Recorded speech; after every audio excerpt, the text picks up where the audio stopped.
Hello दोस्तों, नमस्कार। आज हम पढ़ेंगे प्रश्न नंबर 1। प्रश्न नंबर 1 अध्याय 5। अध्याय 5 में क्या दिया है?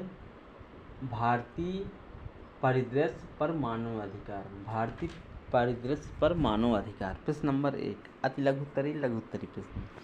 मानव अधिकार एवं भारतीय संविधान के संबंधों की व्याख्या कीजिए। मानव अधिकार एवं भारतीय संविधान का संबंध। मानव अधिकारों को भारतीय संविधान के भाग 3 एवं भाग 4 में सम्मिलित किया गया है। भाग 3 में अनुच्छेद 12 से लेकर 35 तक मौलिक अधिकार दिए गए हैं तथा भाग 4 में अनुच्छेद 36 से 51 तक में राज्य के नीति निर्देशक क्या दिए गए हैं? राज्य के नीति निर्देशक तत्व दिए गए हैं। मानव अधिकार उन अधिकारों को कहते हैं जो हमें मानव होने से मात्र प्राप्त होते हैं। हमें कैसे प्राप्त होते हैं? मानव होने से ही मात्र प्राप्त होते हैं। भारतीय संविधान में अनुच्छेद 14 से 18 तक समता का अधिकार, अनुच्छेद 19 से 22 तक स्वतंत्रता का अधिकार, अनुच्छेद 23 से 24 में शोषण के विरुद्ध अधिकार, अनुच्छेद 25 से 28 तक धर्म की स्वतंत्रता का अधिकार और अनुच्छेद 32 में न्यायालय से उपचार पाने का अधिकार दिया गया है। कुछ नीति निर्देशक तत्वों में भी मानव अधिकार दिए गए हैं, जैसे काम का अधिकार, स्वच्छ पर्यावरण का अधिकार, शिक्षा का अधिकार, बच्चों एवं वृद्धजनों संरक्षण का अधिकार इत्यादि। मानव अधिकारों के संरक्षण के लिए ही विश्व स्तर पर मानव अधिकारों की सार्वभौम घोषणा 1948 को बनाया गया है। इसमें दिए गए अधिकार भी भारतीय संविधान में दिए गए अधिकारों की तरह हैं। ये सारे अधिकार मानव अधिकार भी हैं। अब प्रश्न नंबर 2। प्रश्न नंबर 2 में क्या दिया है दोस्तों? भारत के संविधान में वर्णित मानव अधिकार की विवेचना करना है। क्या करना है? विवेचना। अब मानव अधिकार एवं भारतीय संविधान। भारतीय संविधान में मानव अधिकारों की सार्वभौमिक घोषणा 1943 का प्रभाव झलकता है। जिस समय भारतीय संविधान का प्रारूप तैयार किया जा रहा था, उस समय के पूर्व संयुक्त राष्ट्र महासभा में मानव अधिकारों की सार्वभौमिक घोषणा 1948 में पारित किया जा चुकी थी। भारत के उच्चतम न्यायालय ने यह स्वीकार किया है कि भारतीय संविधान पर सार्वभौमिक घोषणा का प्रभाव पड़ा है।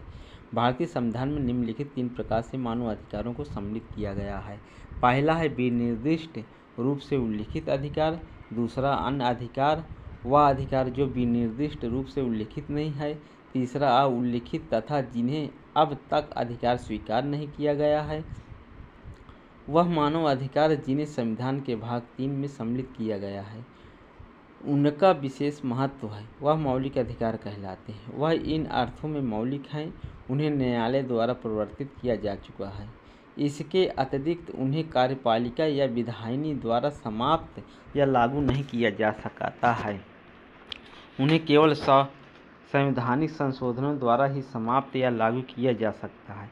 इस समय वह मानव अधिकार जिनका उल्लेख संविधान के भाग 3 में किया गया है बहुत महत्वपूर्ण है। दूसरी ओर वह मानव अधिकार जिन्हें संविधान के भाग 3 में वर्णित किया गया है बहुत ही महत्वपूर्ण है।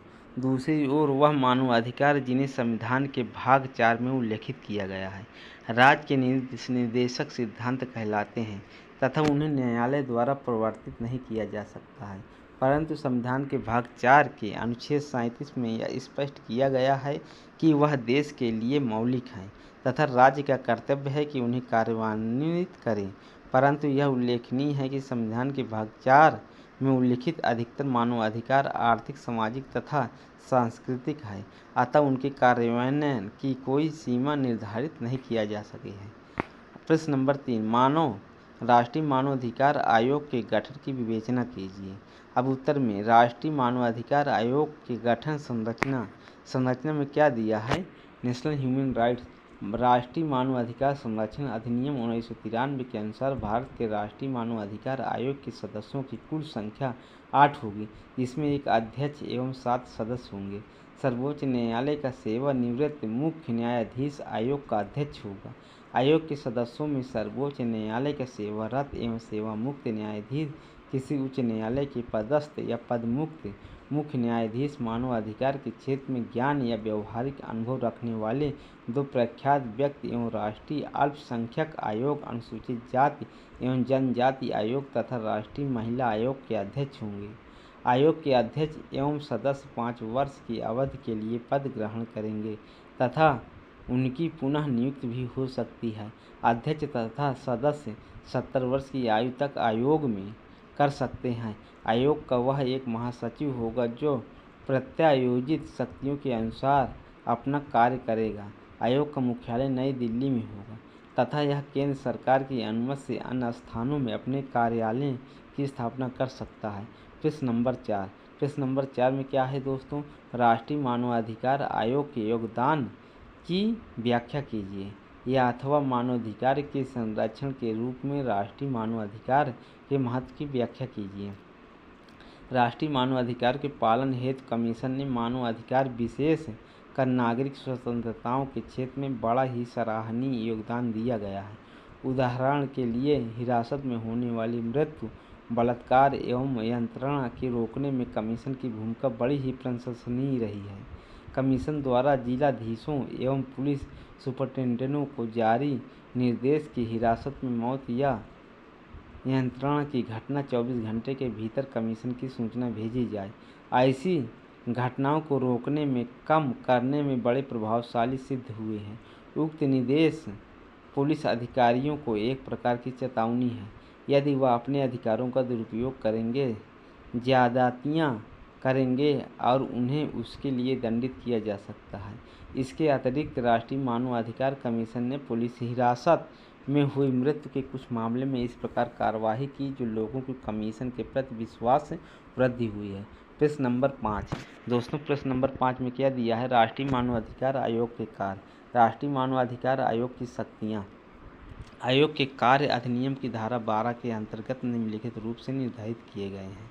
पहला, आयोग स्वप्रेरणा से अथवा पीड़ित व्यक्ति द्वारा उसकी ओर से किसी व्यक्ति या अपने समक्ष प्रस्तुत की गई याचिका पर का मानव अधिकारों का उल्लंघन या उसके लिए प्रेरित करने के लिए अथवा किसी लोक सेवक द्वारा ऐसे उल्लंघन के निवारण में की गई उपेक्षा के परिवार की जांच की जाएगी।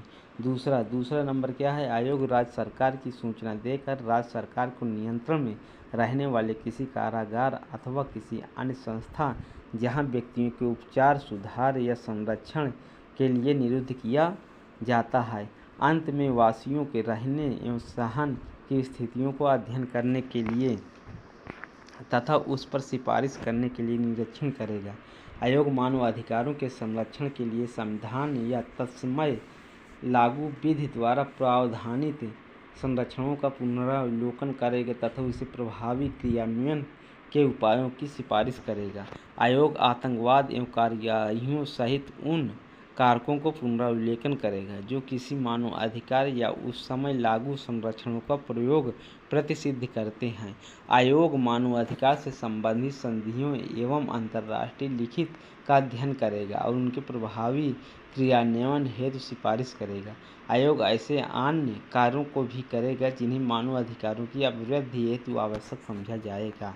अब प्रश्न नंबर 6 में राष्ट्रीय मानवाधिकार आयोग की जांच की प्रक्रिया कैसे है? इसका जो है उत्तर में, आयोग का सर्वाधिक महत्वपूर्ण कार्य मानव अधिकार उल्लंघनों के परिवादों की जांच एवं अन्वेषण करना है। अधिनियम की धारा 13 जांच से संबंधित शक्ति का उपबंध करती है। सभी परिवाद चाहे जिस रूप में हो आयोग द्वारा प्राप्त किए जाते हैं, वे पंजीकृत होते हैं और उन पर संख्या लिखी जाती है। वे स्वीकृति के लिए सभापति के निर्देश द्वारा एक सदस्यीय पीठ के सामने 1 सप्ताह के अंतर्गत रखे जाते हैं। ऐसे मामले या तो स्वीकार करने के लिए होते हैं अथवा अंतिम निर्णय किए जाने के लिए होते हैं। यह विवादकों की महत्व को देखकर निर्णय किया जाता है कि इसे कम से कम 2 सदस्यों द्वारा सुना जाना चाहिए या तो वह सदस्य 2 सदस्यीय पीठ के सामने मामले भेज देगा। संदर्भ पाने पर मामला 2 या उससे अधिक सदस्यों द्वारा गठित पीठ को सौंप दिया जाएगा जो सभापति द्वारा गठित किया जा सकेगा। आयोग अपने स्वविवेक के फैक्स द्वारा भेजे गए बेतार के तार के परिवादों को स्वीकार कर सकता है। परिवादों को दाखिल करने के लिए कोई शुल्क नहीं लिया जाता है। आयोग आयोग की परिवादों की जांच करते समय सिविल प्रक्रिया संहिता 1908 के अंतर्गत वाद का विचारण करने वाले सिविल न्यायालय की सभी शक्तियाँ प्राप्त होंगी और विशेष रूप से निम्नलिखित मामले के संबंध में प्राप्त होंगी का साक्षियों को उपस्थित होने के लिए समन करने के प्रवर्तित करने और शपथ का परीक्षण करने का किसी दस्तावेज का पता लगाने हेतु प्रस्तुत करने शपथ पत्रों को साक्ष्य लेने किसी दस्तावेज का पता लगाने एवं प्रस्तुत करने नंबर शपथ पत्रों को साक्ष्य लेने किसी भी न्यायालय अथवा कार्यालय से किसी भी लोक अभिलेख अथवा उसकी प्रतिलिपि को तलब करने नंबर साक्ष्यों अथवा दस्तावेजों के परीक्षण के लिए कमीशन जारी किया जाना कोई अन्य मामला जो निर्धारित किया जाएगा। प्रश्न नंबर 7। प्रश्न नंबर 7 में क्या है दोस्तों, मानव अधिकारों के उल्लंघन के लिए क्षतिपूर्ति। मानव अधिकारों के उल्लंघन के लिए क्षतिपूर्ति प्रतिकर प्राप्त करने का अधिकार के संबंध में उपबंध सिविल एवं राजनीतिक अधिकारों को अंतर्राष्ट्रीय प्रेस संविदा 1966 के अनुच्छेद 9 के 5 में किया गया है, जिसके अंतर्गत कोई भी व्यक्ति जो अवैध गिरफ्तारी या निरोध का शिकार हुआ है प्रतिकर को प्राप्त करने का अधिकारी होगा। भारत द्वारा मानव अधिकारों को अंतर्राष्ट्रीय प्रेस संविदाओं 1966 में सम्मिलित होते समय 27 मार्च 1989 में आरक्षित अभिक्रिया रखा था।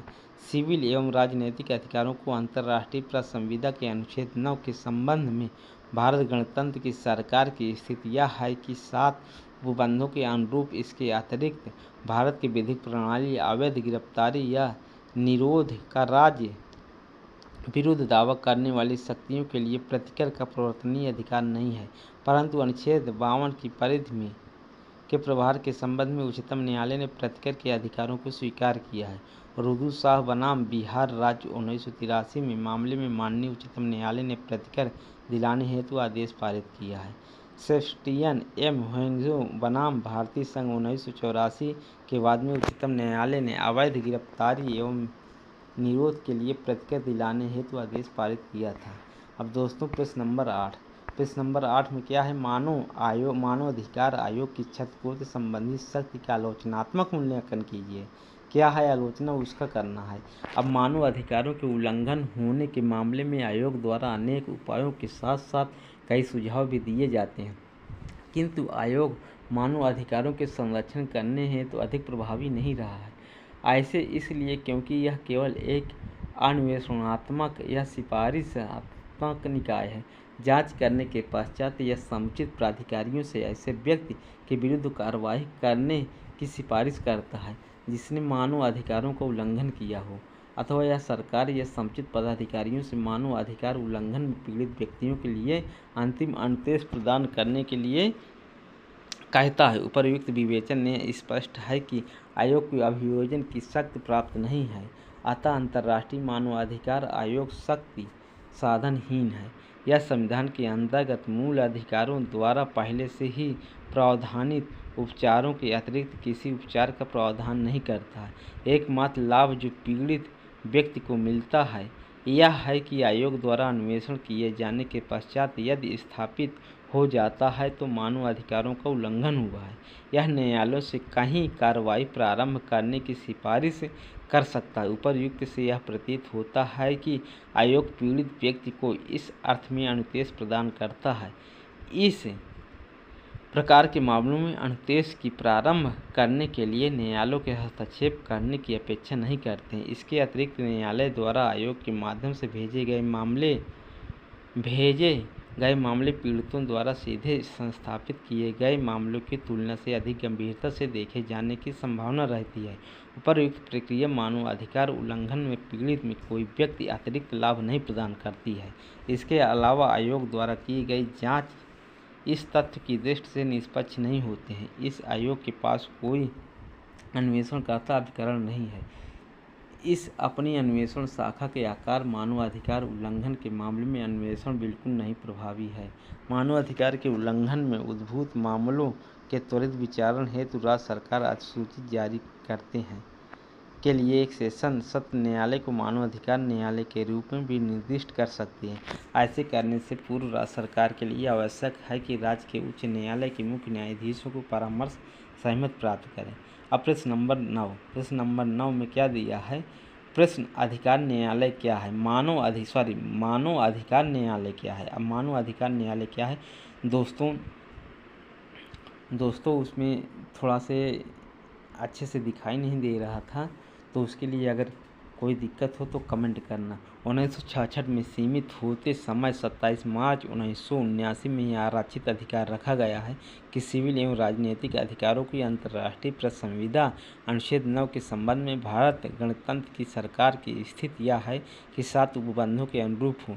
इसके अतिरिक्त भारत की विधिक प्रणाली में अवैध गिरफ्तारी या निरोध कर राज्य के विरुद्ध दावा करने वाले व्यक्तियों के लिए प्रतिकर का प्रवर्तनीय अधिकार नहीं है, परंतु अनुच्छेद 32 में पारित के प्रसार के संबंध में उच्चतम न्यायालय ने प्रतिकर के अधिकार को स्वीकार किया है। रुद्र शाह बनाम बिहार राज्य सरकार 1983 के मामले में माननीय उच्च न्यायालय ने प्रतिकर दिलाने हेतु आदेश पारित किया था। सब्स्टिट्यूशंस एग्रो बनाम भारतीय संघ 1984 के बाद में उच्चतम न्यायालय ने अवैध गिरफ्तारी एवं निरोध के लिए प्रतिकर दिलाने हेतु आदेश पारित किया था।